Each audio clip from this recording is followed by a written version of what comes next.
Medicare Part A, known as hospital insurance, covers more than just inpatient hospitalizations.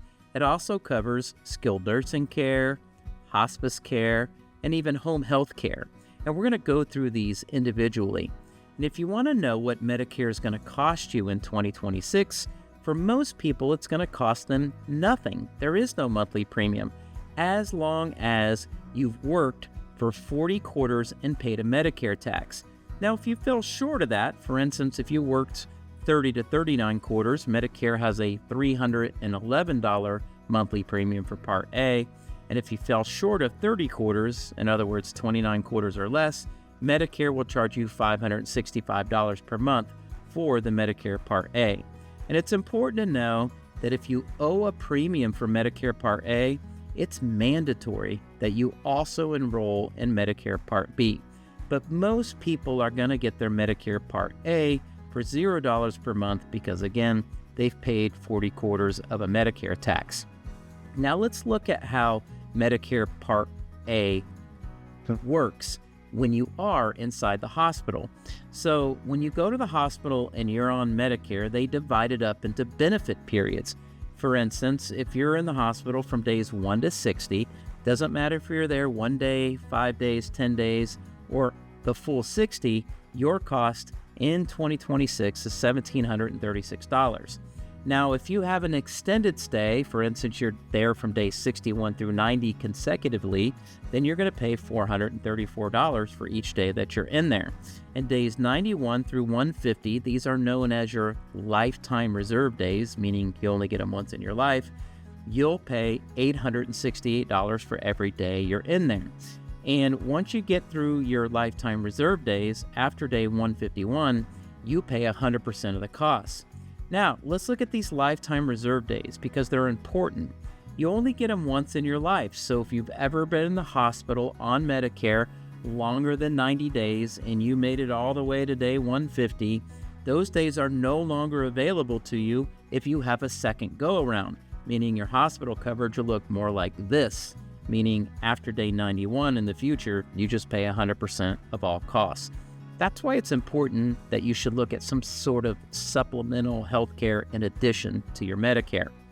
Now let's look at the skilled nursing care under Medicare.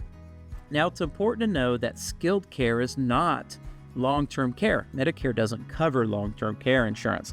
So this is the type of care that's temporary, meaning you're going to do it in a nursing home, but you're only going to be there for a very short amount of time.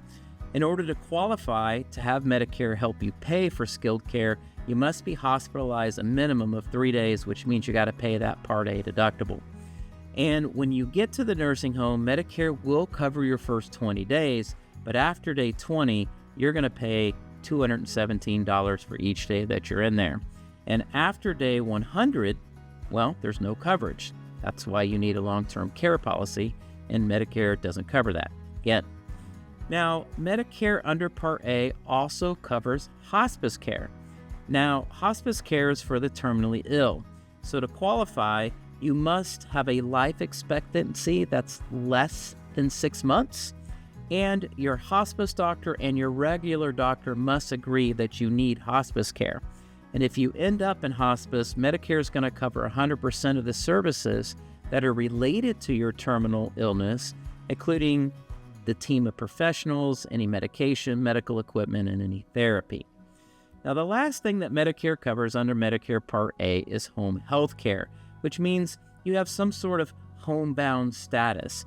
And instead of going to skilled care, again, temporary nursing care delivered in a nursing home, you can say that, hey, I don't want to go to the nursing home. I want to go home and recover.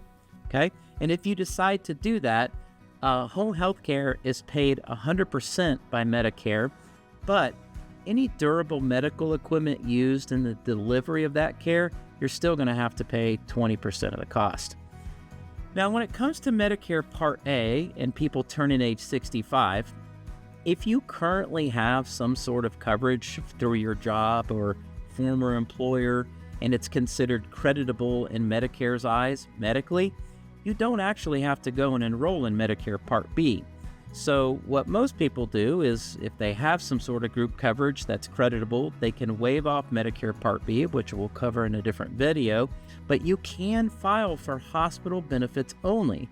So, in addition to the health care coverage you already have, and because Medicare Part A for most people doesn't have a monthly premium, why not? You can just add additional hospital coverage to what you have.